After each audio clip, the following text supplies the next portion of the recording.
If you are terrified that your depersonalization realization is going to escalate into schizophrenia, this video is for you. I'm going to talk to you about 3 key differences between schizophrenia and depersonalization realization that you need to know to ensure that you don't have this fear.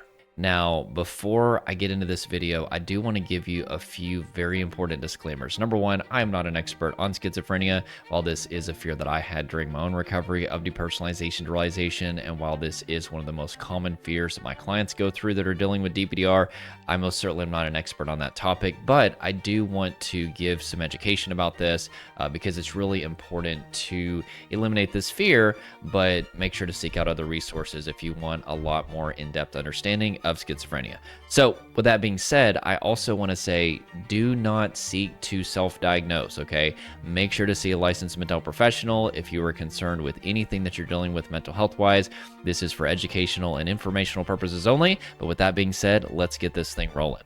So whenever I was experiencing depersonalization realization, I felt detached from my body. That's what depersonalization is. You feel like you and your body are a separate entity. Also, everything around me felt fake. The best analogy is it feels like there's a wall of glass between you and reality. And whenever you feel out of your body or everything feels fake and dreamlike, naturally, you're going to start questioning whether or not maybe you're becoming psychotic, maybe you're becoming schizophrenic, maybe there's something wrong with your brain.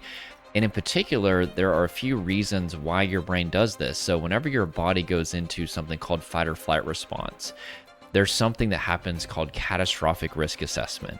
This is basically where your brain is flooding you with all kinds of catastrophic scenarios because let's say that you were being chased by a lion or you were fighting a lion.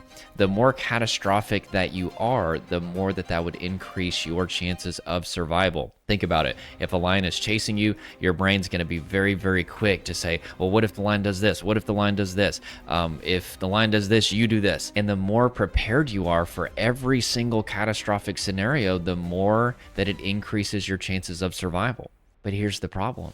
There is no lion. What's happened is your body and nervous system have become very stressed out. This either happened due to a singular instance of just really overwhelming stress. This is called a major trauma, or it was more of a complex trauma situation, which is where it's more like filling up a cup of water. Okay, you probably had a very painful history and then it all started to build up, the stress built up, and then eventually there was kind of this tipping point where you had an event that caused your nervous system to become overwhelmed. And that's actually where fight or flight response escalated into the freeze response. This is where depersonalization realization happens during what's called the freeze response. It's also called the trauma response, but basically there's a shutdown of the brain structures that are responsible for you feeling connected to your body, yourself, and your environment. And it's believed that this is a defense mechanism. Let's say that you're about to be eaten by a lion. Well, if you feel separated from your body, if you feel separated from the material world, it's not going to be as painful if you are being eaten by a lion. So what's probably happening is you're in a combination of fight or flight response, which is more anxiety. Also, you've got freeze symptoms. This includes depersonalization realization, time feeling distorted, your memory can fragment, things like that. Unless you go into the deepest state of the freeze, which is where you just go completely emotionally numb. But regardless, you do have catastrophic risk assessment online and your brain is flooding you with all kinds of catastrophic scenarios. And because there's no lion, your brain has to create catastrophic scenarios about other things, such as your mental health. Again, what if I'm going crazy? What if I'm becoming psychotic? What if I'm becoming schizophrenic? So that's the first reason that this is happening. The second reason that this is happening is because there is not enough education about depersonalization realization. I know that it's important to learn how to read and write and learn about science and things like that in school. But unfortunately, our kids, and this was me included as a kid, are not educated about our own nervous system. And statistically, over 50% of people will experience depersonalization realization at some point in their life.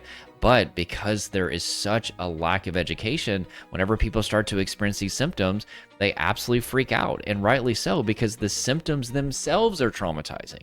Right? Depersonalization realization are trauma coping mechanisms. They happen due to a state of traumatic, overwhelming stress. But once those symptoms show up, because you don't know why they're happening, you can get traumatized by the trauma symptoms. And this just adds a layer of stress that keeps your nervous system chronically frozen and unable to de-escalate. The third reason that people can mistake depersonalization realization for schizophrenia or have the fear that it's going to escalate into schizophrenia is because there are, kind of generally speaking, a few commonalities, okay? But there's way more differences that make schizophrenia nothing like depersonalization realization that we're going to go over in a second. So make sure to watch this whole video. But there are a few similarities that cause them to sometimes get confused. So with schizophrenia, you do feel detached from reality. But one of the key differences is with depersonalization realization, you're aware of that detachment. Something feels off.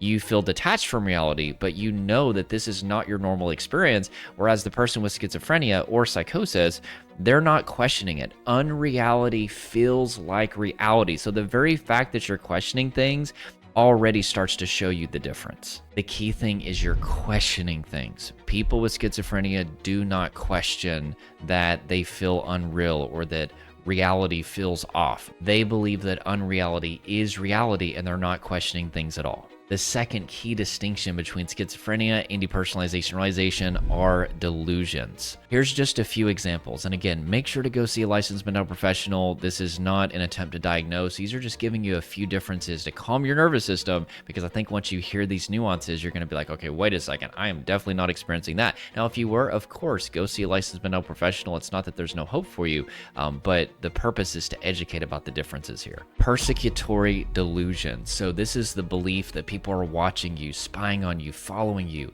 or trying to harm you despite there being no evidence. Another example of delusions is the delusion of reference. So belief that random things like TV, songs, social media posts, or conversations are secretly about you, that they're sending some sort of covert messaging. Grandiose delusions. So the belief that you have special powers or a special mission or are extremely important or chosen. So here's a few specific examples of delusions of reference. Believing the government has implanted a device in your body to control your thoughts.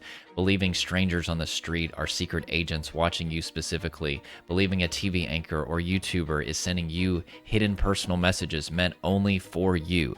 Okay, so as you can see, there's a big difference between having the feeling that you are detached from reality or feeling like you and your body are a separate entity or just not feeling connected to yourself versus these things. The next key distinction, and I really want you to listen up to this one, are hallucinations. So again, I'm no expert on schizophrenia, but after doing a couple hours of research for this video, apparently auditory hallucinations are one of the most common. So people hear voices, and it's not like your own voice in your own head, which we all hear sometimes. I know some people kind of have like a personal narrator, other people don't, but this is literally like an external voice outside of themselves that's talking to them. And then sometimes there are multiple different distinct voices. So in addition to auditory hallucinations, people with schizophrenia may also experience visual hallucinations. This can include, but is not limited to, seeing people who are not there and believing that they're real, seeing shadowy figures, full figures, or faces that others cannot see, seeing animals, insects, or creatures that are not present, seeing words, symbols, or messages that appear in the air or on walls, seeing a person change, shape, melt, distort, or transform in front of you. So essentially, you're seeing something that is not there. This is very different from derealization, which is where you're looking around and everything feels fake and dreamlike. Everything is there and everything is real. There's not things there that are not actually there. It's just everything feels off. You feel super detached from it. All right, so I hope that that has helped you. Make sure to smash the like button if that did encourage you to help me get this out there. Subscribe, join this family if you're needing help overcoming depersonalization realization. Make sure to check out the 5 Shifts Masterclass link in the first pinned comment in the description. These are the 5 shifts that you need to make to rewire your nervous system out of depersonalization realization, anxiety, and panic. I spent over 5 months on this masterclass. It's 45 minutes that will get you in the right direction. At the end of the masterclass, there's a link to apply to work with me and my team if you would like my personal help coaching you out of these symptoms. That is it, and I hope you have an awesome day.